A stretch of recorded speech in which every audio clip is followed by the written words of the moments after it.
इस वीडियो में हम लोग आगे बढ़ते हैं। तो जैसा कि आप देख पा रहे हैं कि फर्स्ट डे ट्रेनिंग में सभी बच्चों को सिखाना था कि त्रिसीमाना और ग्राम सीमा कैसे पहचानते हैं, उसका पहचान कैसे करना है।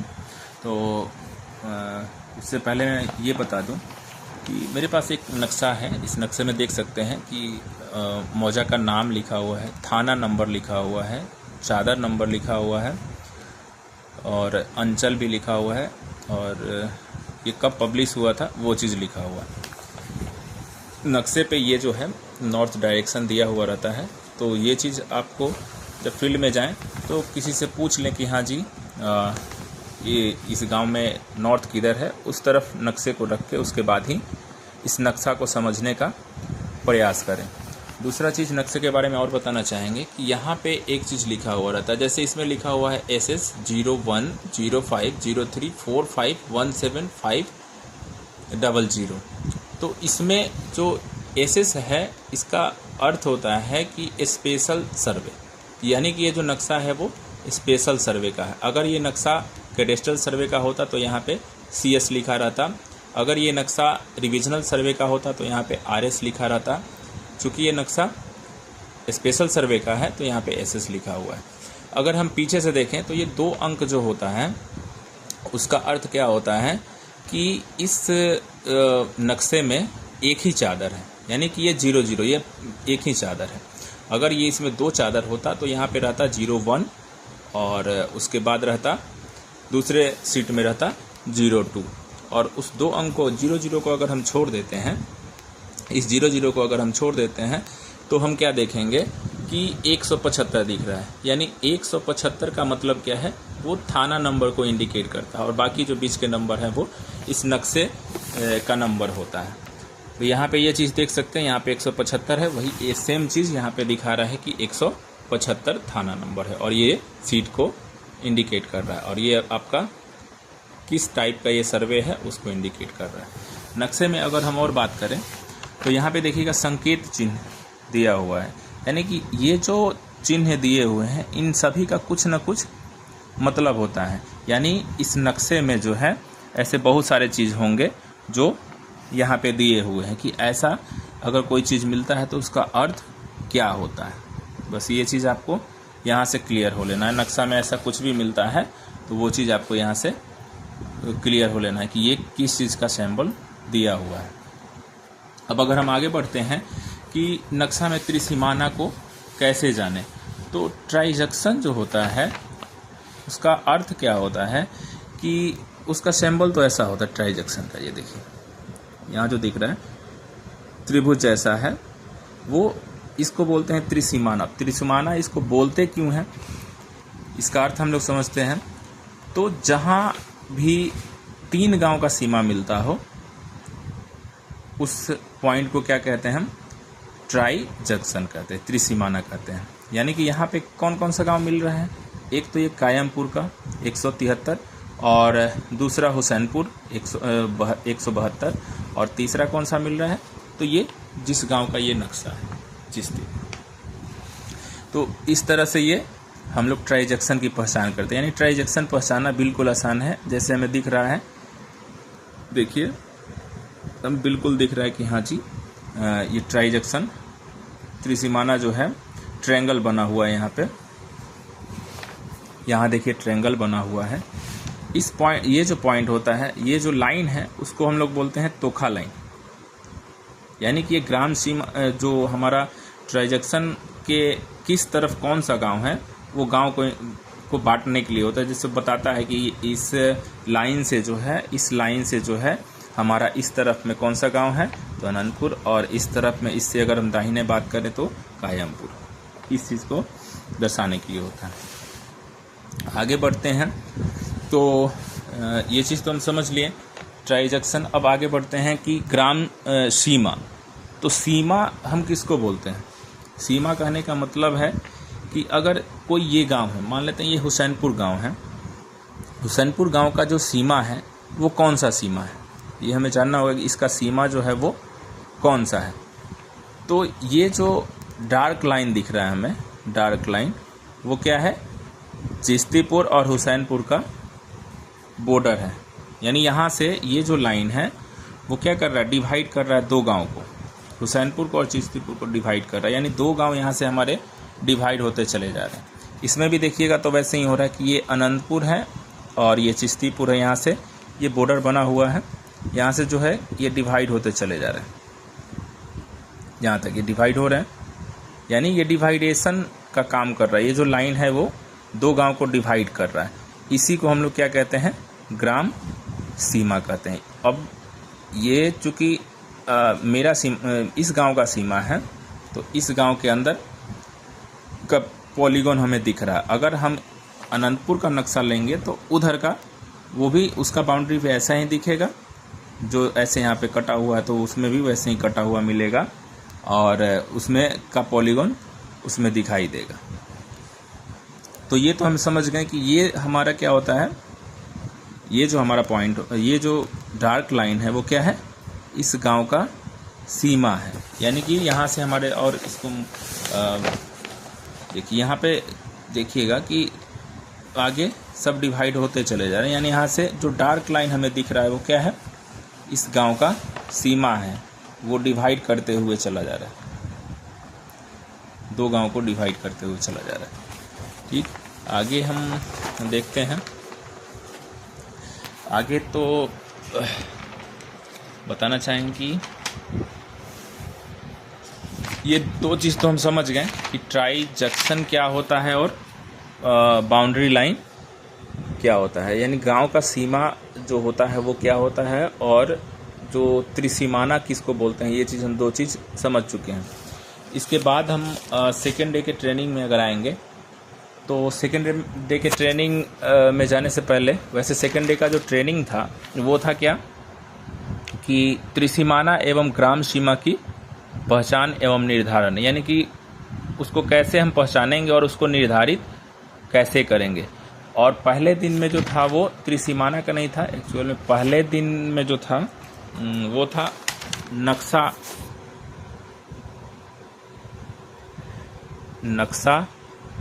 को पहचानना,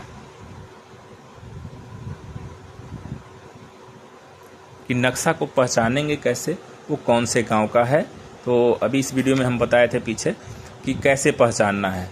अगर वो एसएस नक्शा है स्पेशल सर्वे का, तो स्टार्टिंग में एसएस लिखा होगा, ठीक, उसके बाद उस नक्शे का नंबर होगा, फिर उसका थाना संख्या नंबर होगा, और फिर उसके बाद सीट नंबर होगा। अगर एक सीट है तो वो 00 होगा। अगर यही मान लेते हैं इस थाने का 2 सीट में नक्शा रहता तो वो क्या हो जाता है, 175-01, और फिर दूसरा सीट जो होता है वो 175-02, ऐसे करके रहता है। ये ऐसे हमको नक्शा पहचानना है। नक्शे के इस साइड में हम दिखाए थे कि नक्शे के इस साइड में जो है लिखा रहता है कि वो कौन से गांव का नक्शा है, ये सब चीज़ इसमें लिखा हुआ रहेगा, यहाँ पे संकेत चिन्ह होगा। तो इससे हम पहचान लेंगे कि ये इस मौजा यानी इस गांव का ये नक्शा है। यहाँ पे चादर नंबर भी दिया हो कि इस गांव में कितना चादर है, तो एक ही चादर है, दिख रहा है। तो इस तरह से हम लोग नक्शा का पहचान करते हैं। और अब आगे हम बढ़ते हैं। आज के सेकेंड डे का जो ट्रेनिंग था उसमें था कि त्रिसीमाना को हम लोग कैसे पहचाने, या ग्राम सीमा को हम लोग कैसे पहचाने और उसको निर्धारित कैसे करें, इस चीज़ को हम लोग को करना था। लेकिन उससे पहले हम एक चीज़ और बताना चाहेंगे कि सबसे पहले तो हमको जानना होगा कि ये सब पॉइंट्स कुछ हमें क्लियर करना होगा, क्योंकि नापी में सबसे मेन चीज़ ये सब हैं जो हमें आना ज़रूरी है, और हम आप लोग को इसके बारे में बताएंगे। तो ये जो एक छोटा सा स्केल होता है जिसको गुनिया बोला जाता है, वैसे मैं आपको दिखाता भी हूँ। ये जो है ये क्या है, गुनिया है, इसको बोलते हैं हम लोग गुनिया। इसमें 2 तरह का लाइन होता है, आप देखेंगे। एक तरफ में ऊपर में देखिएगा कि यहाँ से दिखाते हैं, इसको देखिएगा कि ऊपर में देखिएगा छोटा छोटा लाइन है, इसको ऐसे करते हैं। अगर इस तरफ से हम मापना शुरू करते हैं तो यहाँ देखिएगा कि छोटा छोटा लाइन है ये, और इस तरफ में देखिएगा बड़े लाइन है। तो जो छोटे लाइन है ऊपर में लिखा हुआ है कि जो छोटे लाइन है वो करी में रहते हैं और ये बड़े वाले जो होते हैं वो भी करी में ही रहते हैं। अंतर ये होता है कि इस छोटे लाइन में जो बिल्कुल छोटा सा एक हिस्सा होता है, एक पोर्शन जो होता है, ये एक पोर्शन हुआ, एक लाइन जो हुआ, उसका वैल्यू कितना होता है? तो 10 करी, उसका वैल्यू होता है 10 करी, ठीक। और बड़े लाइन जो होते हैं, यानी कि इधर से देखें अगर हम, तो ये जो बड़े लाइन है, एक लाइन का जो वैल्यू है वो कितना है? 20 करी बड़े लाइन का, ठीक।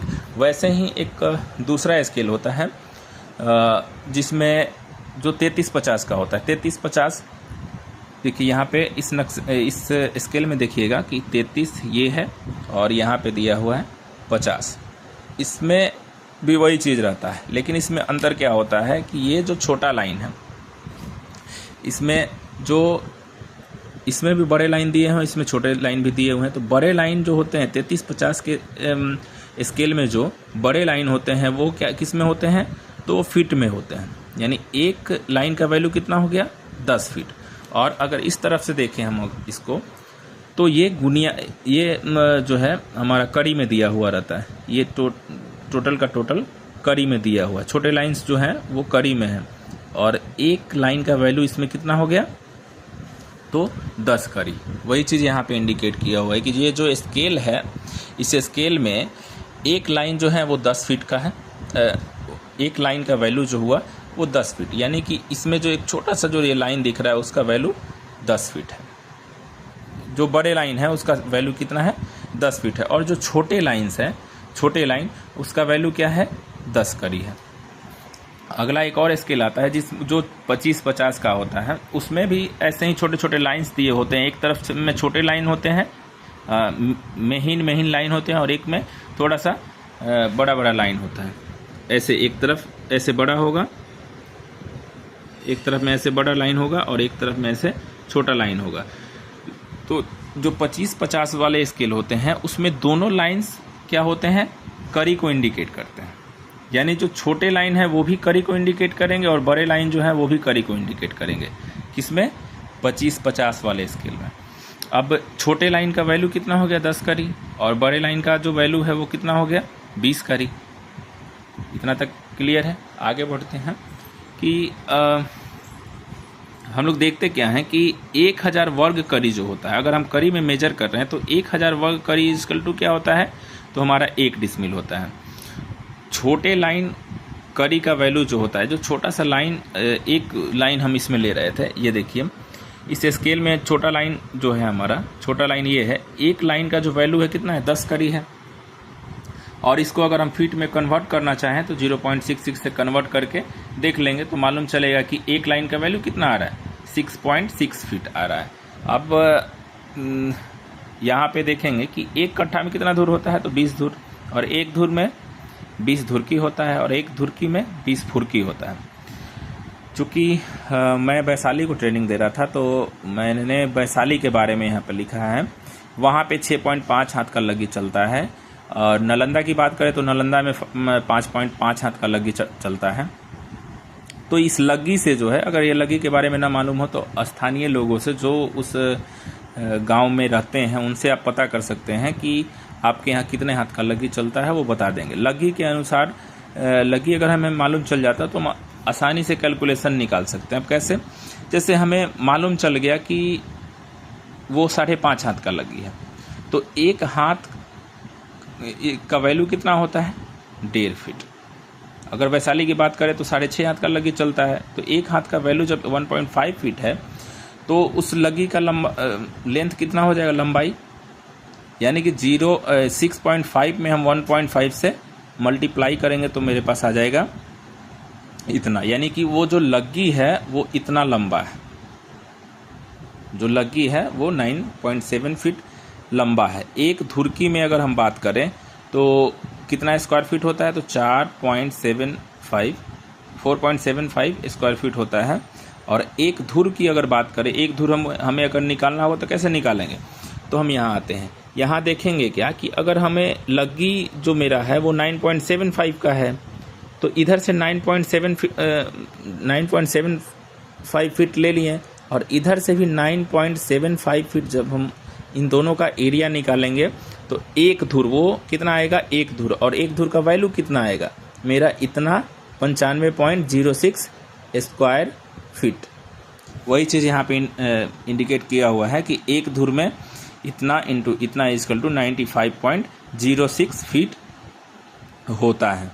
एक कट्ठा में, अब इसी वैल्यू को हम क्या करेंगे, कट्ठा में कन्वर्ट कर लेंगे। तो कट्ठा में देखेंगे जब एक धुर में कितना स्क्वायर फीट होता है, 95.06 स्क्वायर फीट होता है, और एक कट्ठा में कितना धुर होता है, यहाँ लिखा हुआ है 20 धुर, यानी उस 20 धुर से मैंने इसको मल्टीप्लाई कर दिया तो मेरे पास आ गया 1901.25 स्क्वायर फीट। ये जो है हमारा एक कट्ठा में इतना स्क्वायर फीट ज़मीन होता है। ये चीज़ हम क्लियर हो लिए। अब हम आगे की तरफ बढ़ते हैं। तो आगे की तरफ हम लोग का आज का टॉपिक क्या था कि त्रिसीमाना एवं ग्राम सीमा की पहचान और निर्धारण। तो ट्रांजैक्शन को कैसे पहचानना है वो अभी मैंने बताया था इस वीडियो में ही। एक बार फिर से मैं बता देता हूं कि ट्रांजैक्शन जो होता है वो 3 गांव का सीमा होता है, एक गांव, 2 गांव और ये तीसरा गांव। ये तीनों गांव के को डिवाइड करने वाला वो पॉइंट है जहां से 3 गांव अलग अलग हो रहे हैं। यहाँ से एक गांव ये है, एक गांव ये है और एक गांव ये है। तीनों गांव अलग अलग इसमें डिवाइड हो रहे हैं। और सैम्बल देखें तो ये ट्रायंगल जैसा बना हुआ है, देख सकते हैं।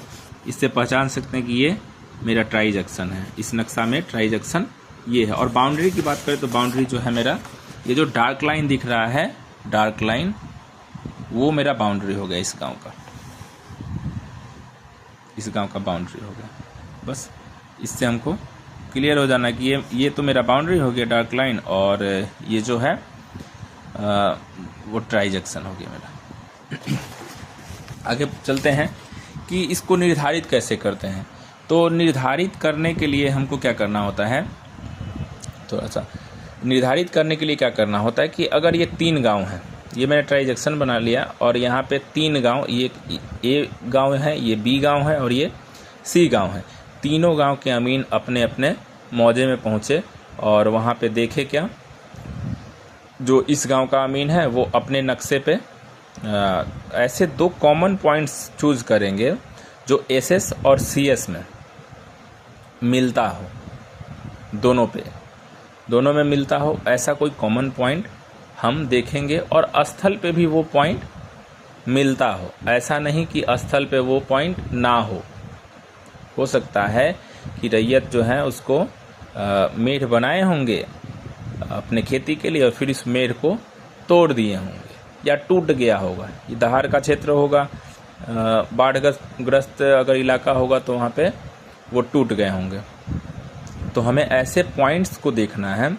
हमें जो नक्शा मिलेगा वो कौन कौन सा नक्शा मिलेगा, तो एसएस सीएस मिला हुआ रहेगा। हम एसएस नक्शा में और सीएस नक्शा में दोनों में कुछ ऐसे पॉइंट्स को देखेंगे। जैसे मान लेते हैं कि ये मेरा नक्शा है, ये मेरा नक्शा है। तो अगर मुझे ये ट्रांजैक्शन को फिक्स करना है, इस ट्रांजैक्शन को फिक्स करना है, तो इसको फिक्स कैसे करेंगे, इसको हम फिक्स करेंगे भी तो कैसे करेंगे। तो हम सीएस में देखेंगे, सीएस नक्शा में देखेंगे कि ऐसे बना हुआ कोई पॉइंट्स है क्या।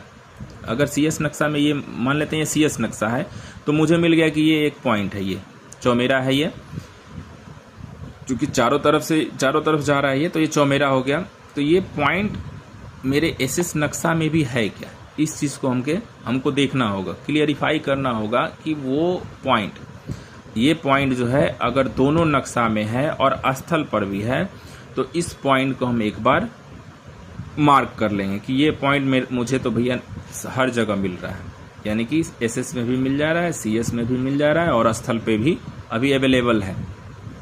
अब इसके बाद क्या करेंगे कि एक और ऐसा पॉइंट देखेंगे जो मेरा सभी जगह, मतलब एसएस नक्शा में भी है और सीएस नक्शा में भी है और स्थल पे भी है। तो ये पॉइंट्स मैंने क्या किया, इसको देखा तो ये भी मुझे स्थल पे मिल गया, यानी कि 2 पॉइंट्स तो मुझे मिल गए। वही चीज़ मैं यहाँ पे बताया हूँ कि ये 2 पॉइंट्स तो मुझे मिल गए। अब 2 पॉइंट्स जो मिले हैं उनको क्या करेंगे, हम टाई करके देख लेंगे कि जो मेरा CS नक्शा कह रहा है कि मान लेते हैं यहाँ पे अगर इसका CS नक्शा में ये जो है 30 फीट का है तो मेरे SS नक्शा में भी 30 फीट का होना चाहिए। अगर ये दोनों क्लियर है तो हम इस पॉइंट को, ये इस टाई लाइन को जो है क्लियर मानेंगे। ये जो मेरा टाई लाइन है वो बिल्कुल सही है। फिलहाल के लिए हम इसको, दोनों पॉइंट को सिलेक्ट कर लेते हैं और सिलेक्ट करने के बाद जो है आगे हम जब बढ़ेंगे, इन दोनों पॉइंट्स को मैंने सिलेक्ट कर लिया कि हाँ ये जो मेरा पॉइंट है इससे मैं इस ट्राइजेक्शन को वेरीफाई कर सकता हूँ कि ये ट्राइजेक्शन मेरा सही है या नहीं है। अब क्या करेंगे कि जो हमारा स्केल है उससे हम कड़ी में क्या करेंगे, इस पोर्शन को मेजर कर लेंगे। अब मेजर कैसे करेंगे तो वो चीज़ भी हम यहाँ दिखा देते हैं कि आपको मेजर कैसे करना है। मान लेते हैं कि इस पॉइंट से मैंने, यहाँ से जो है इस पॉइंट से मैंने कौन कौन सा पॉइंट्स लिया था, तो एक तो ये पॉइंट लिया था।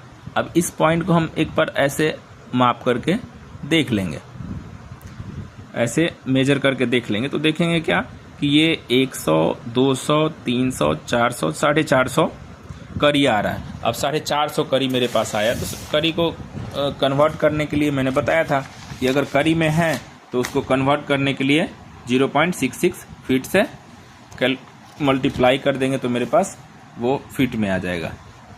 तो यहाँ पे जो मेरा करी में आया उसको मैंने फीट में कन्वर्ट कर लिया है। कन्वर्ट करके मैंने देखा क्या कि ये पॉइंट्स मुझे यहाँ से यहाँ तक मिल गए, कितना, 102 फीट। मैंने नक्शे पे माप लिया और दोनों नक्शा में मापा है, एक जगह नहीं, SS में भी मेजर किया है 102 फीट है वो, और CS में भी देखा है तो वो 102 फीट है।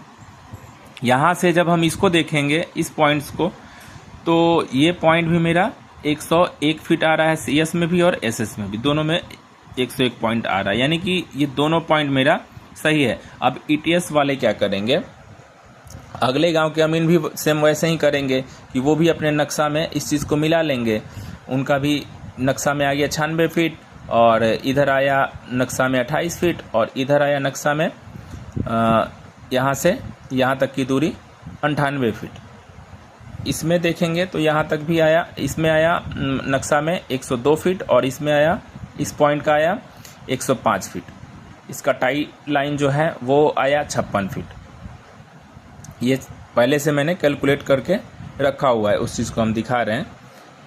अब जब इतना काम हम कर लेंगे नक्शे पे और इसका एक डायग्राम जब बना लेंगे तब ETS वाले जो है अपना ETS यहाँ रखेंगे और इस चीज़ को, ये सभी पॉइंट्स को वो मेजर करके बताएंगे कि उसकी दूरी ट्राइजेक्शन से कितनी है।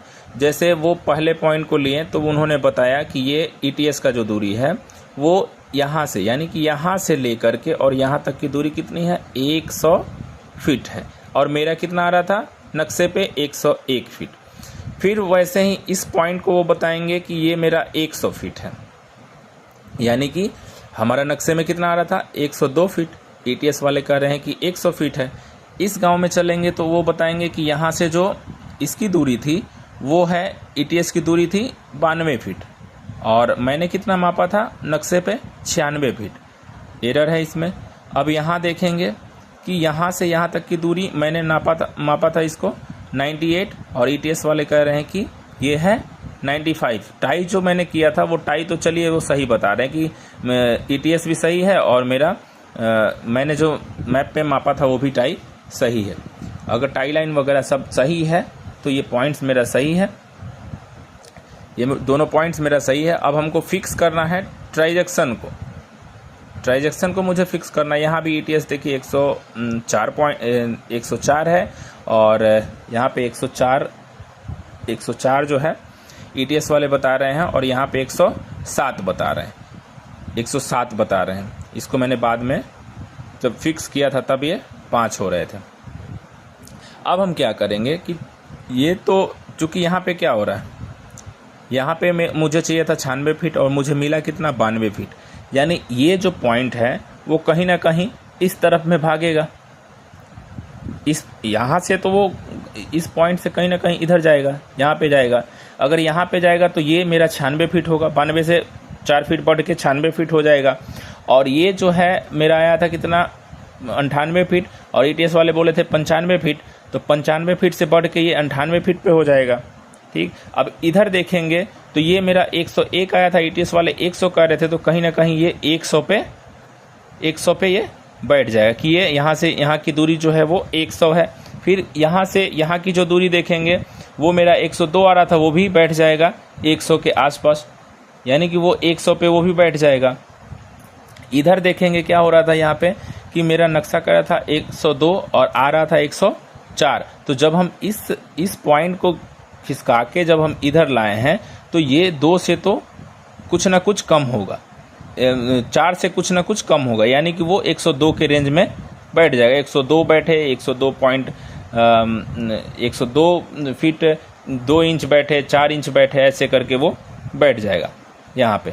ठीक, इसको देखेंगे तो वो भी मेरा 105 फीट बैठ जाएगा। यानी कि ट्राइजेक्शन जो फिक्स करते हैं वो ऐसे ही करते हैं हम लोग कि ये कॉमन पॉइंट्स दो जो एसएस नक्शा और सीएस नक्शा में, हमारे पास जो एसएस नक्शा है और सीएस नक्शा यहाँ पे मैंने मेंशन किया हुआ है, सीएस नक्शा में अगर वो 105 फीट है और इसमें 104 फीट है, तो फिलहाल के लिए तो उसको हम ले लेंगे कि चलो इतना एरर जो है मेरा चलेगा। 1 फीट जो एरर आ रहा है वो इसलिए आ रहा है कि आपने जो स्केल से देखा है ना, जो आप इससे मेजर कर रहे हैं, उसमें आप चूँकि आंखों से देख रहे हैं तो आप जो इमेजिन कर रहे हैं कि नहीं मेरा यहाँ 5 से इसके बीचों बीच आ रहा है, इन दोनों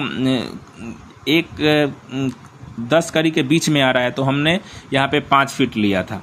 इसको मैंने क्या किया था, 5 कड़ी लिया था। या इधर से फीट में देखेंगे तो इन 2 लाइन के बीच में अगर आता है तो बीच वाला पॉइंट्स कितना होगा, 5 फीट होगा। तो उस अनुसार आप लोग लिए थे, तो वो थोड़ा सा आई मिस्टेक के वजह से वो क्या था, आपको 4 दिख रहा था या फिर वो 6 दिख रहा था, इतना अंतर आपको दिख रहा था। लेकिन वो एक्चुअल कितना था, 105 ही था।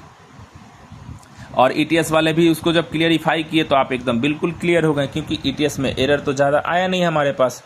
तो इस चीज़ से हम लोग यहाँ पे क्लियर हो गए कि नहीं, ये जो मेरा ट्राइजेक्शन है वो यहाँ पे अगर हम बैठाएंगे तो वो हमारा सभी गांव का जो डिस्टेंस है, जो पॉइंट्स मैंने फिक्स किए थे, जो जिसको मैंने मुस्तकिल बनाया था, वो मुस्तकिल मेरा सही है। और वहाँ से ये पॉइंट जो मैंने न्यू बनाया है वो एकदम बिल्कुल सही है। तो क्या होगा कि ये जो कोऑर्डिनेट वैल्यू मुझे मिला है उसका फिर करेक्शन करके इसका कोऑर्डिनेट वैल्यू आपको मिल जाएगा, या फिर आप लोग वहाँ पे अपने गूगल मैप से निकाल लेंगे कि इसका कोऑर्डिनेट वैल्यू क्या है। आप अपने फील्ड बुक में जो है उसको बना लेंगे, समझ लेंगे अच्छे से। आगे बढ़े हम तो इसके बाद का जो प्रोसेस है वो है हमारा बाउंड्री का, ग्राम सीमा का पहचान करना। तो पहचान करना हम पहले सीख लिए थे, अब हम सीखते हैं कि उसको हम फिक्स कैसे करेंगे। एक बाउंड्री को जो है हम लोग फिक्स कैसे करेंगे, तो हम यहाँ बताना चाहेंगे। चूँकि आप लोग को जो भी नक्शा मिलेगा, जो नक्शा आपको मिलेगा वो नक्शा कैसा होगा, बाउंड्री जो दिया रहेगा, ये ए गांव हुए, ये बी गांव हुए।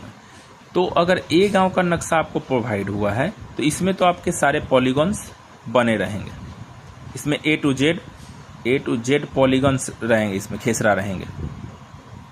ठीक, और इस गांव का जो पॉलीगॉन्स है वो कुछ थोड़े बहुत रहेंगे, ज़्यादा नहीं रहेंगे, लेकिन थोड़े बहुत इसमें बने रहेंगे ऐसे।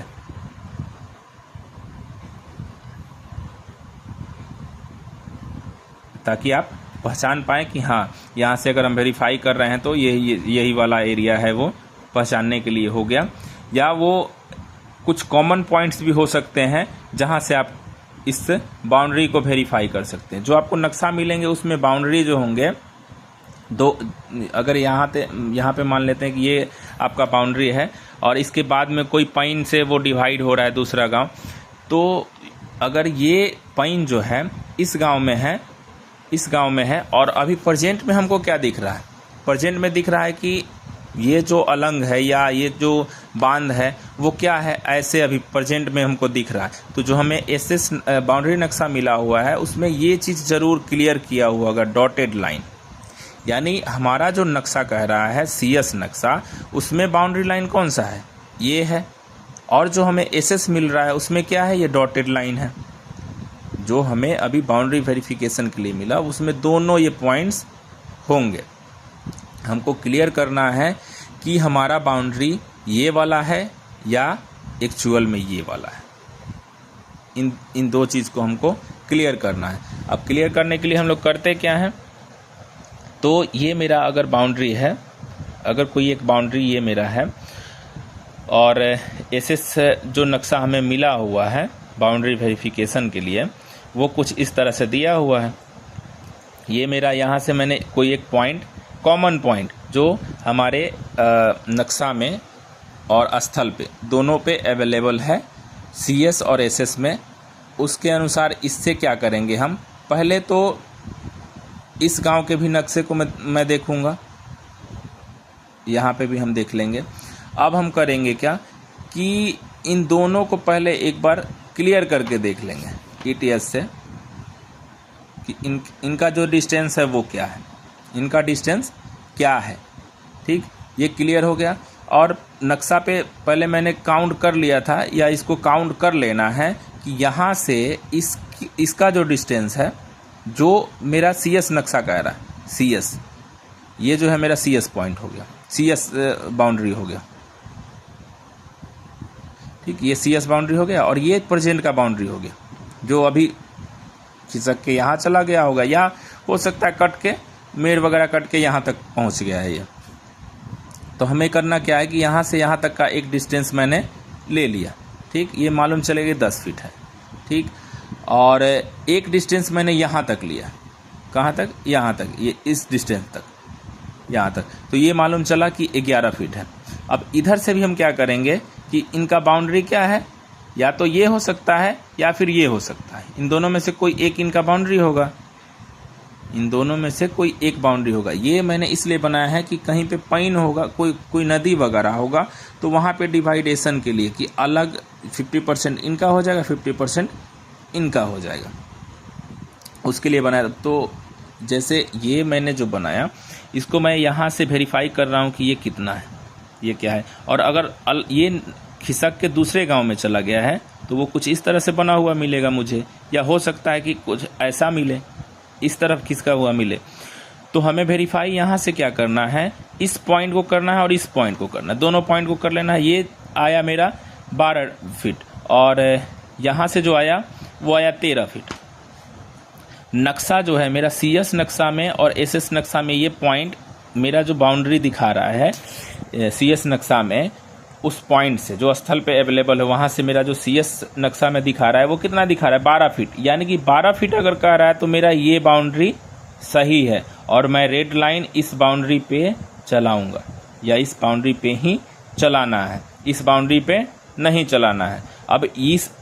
अब इधर से भी क्लियरिफाई होके देख लेंगे एक बार कि हाँ जी यहाँ पे हमारा कितना था, तो यहाँ से था मेरा ये 10 फीट और नक्शा जो सीएस नक्शा था उस पे मैंने मापा था तो 11 फीट आ रहा था। यानी यहाँ से यहाँ तक का डिस्टेंस अगर देखेंगे तो वो 11 फीट है। इसका मतलब है कि ये जो बाउंड्री है वो सही नहीं होके, वो जो सीएस बाउंड्री था ये सही ना होके ये मेरा बाउंड्री यहाँ पे सही है। या कहीं बहुत जगह ऐसा होगा कि अगर ये बाउंड्री दिया हुआ है तो मैंने यहाँ से जब इसको चेक किया तो ये नक्शा पे भी कह रहा है 10 फीट और ईटीएस से जब मैंने मेजर किया तो भी वो 10 फीट ही कह रहा है, यानी कि ये तो ठीक है। और इधर से मैंने दूसरे गांव से, जैसे ये ए गांव का मैंने चेक कर लिया और दूसरे गांव और बी गांव का जब चेक कर रहे हैं तो यहाँ पे मैंने क्या देखा कि यहाँ पे भी 10 फीट है और यहाँ ईटीएस से जब मेजर किए तो वो भी 10 फीट बता रहा है। यानी कि ये बाउंड्री करेक्शन करने की आवश्यकता नहीं, ये बाउंड्री मेरा बिल्कुल सही है। इस बाउंड्री को करेक्शन नहीं करना, यहाँ पे ऐसे ही रेड पेन चला देना है। जहाँ पे करेक्शन होगा, जैसे यहाँ पे करेक्शन हो रहा है कि ये ना होके ये होना चाहिए, तो इस पे हम रेड पेन चला देंगे। या अगर यहाँ देखें इधर से मेजर कर रहे हैं तो ये आ रहा है 13 फीट। नक्शा पे देखें हम, मैप पे जब देखे थे तो वो 14 फीट था, तो 14 फीट था, तो यहाँ से यहाँ तक का एक बार दूरी माप के देख लेंगे तो ये 14 फीट होगा। और ईटीएस से जब मेजर करेंगे तो वो भी 14 फीट ही बताएगा। यहाँ से फिर इधर देखेंगे दूसरे गांव का तो ये ईटीएस कहेगा कि हाँ भैया ये 15 फीट है और मैप पे जो हम मेजर किए थे वो भी 15 फीट ही आएगा। यानी कि ये बाउंड्री मेरा सही है, यानी कि जो CS वाला बाउंड्री था यहाँ पे बिल्कुल सही है। लेकिन बहुत जगह ऐसा होगा जहाँ पे आपका SS बाउंड्री सही होगा और CS बाउंड्री फॉल्स होगा।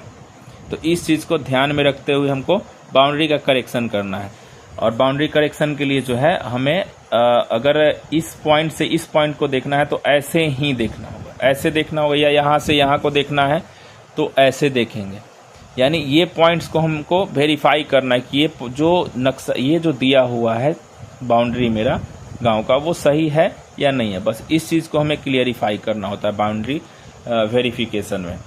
और उसके बाद जो है हम लोग नक्शा आगे फॉरवर्ड कर देते हैं एजेंसी को। वहाँ से फिर वो नक्शा छपाई होकर के किस्तवार के लिए नक्शा हमारा आता है, जिसके बाद हम लोग प्लॉटिंग का काम करते हैं। तो ये आगे इसके बाद बताया जाएगा। अगला क्लास जो होगा वो हम लोगों का शायद इसी टॉपिक पे होगा। टॉपिक तो हमें नहीं याद है या नहीं मालूम है। तो तब तक के लिए सभी को गुड बाय। और अगर मेरा वीडियो सबको अच्छा लगा हो, सबको समझ में आया हो, तो कम से कम एक लाइक तो बनता है। क्योंकि लाइक कीजिएगा तो मेरा मोटिवेशन जो है बढ़ेगा और मैं कोशिश करूँगा कि आज जैसा मैंने बताया उससे बेटर बताऊँ, बेटर समझाऊँ। तो और अपने दोस्तों को भी ये वीडियो शेयर कीजिए ताकि उनके भी समझ में आए। और सबको कहिए मेरा चैनल सब्सक्राइब करने के लिए।